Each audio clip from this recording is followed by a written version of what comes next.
ভারতের রাজনীতির অন্যতম আকর্ষণ এখন আরশোলা। শুনতে অবাক লাগলেও ভারতের তরুণ সমাজের মধ্যে এক ধরনের প্রতিবাদী সত্তার জন্ম দিয়েছে এ পোকা।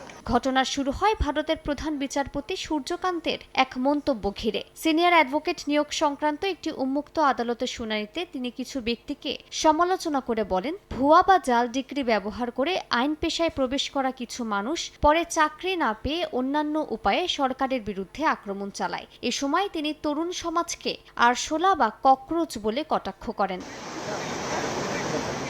ভারতের প্রায় 40% নাগরিকই তরুণ প্রজন্মের। সেই দেশের যুব সমাজকে বিচারপতি যখন ককরোচ বা পরজীবীর সঙ্গে তুলনা করেন, তখনই সামাজিক মাধ্যমে শুরু হয় ব্যাপক বিক্ষোভ।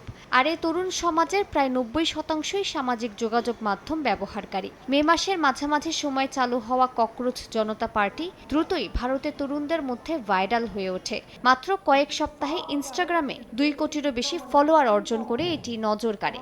Our party, this youth movement, seeks accountability.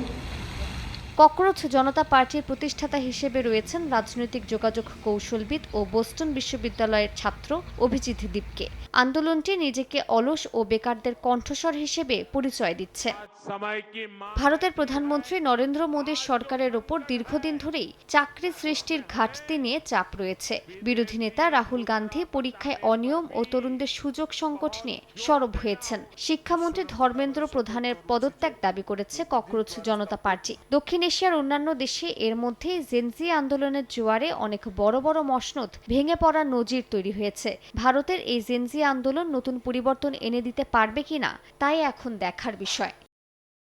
Maliha সুহরওয়ার্দী, সময় সংবাদ।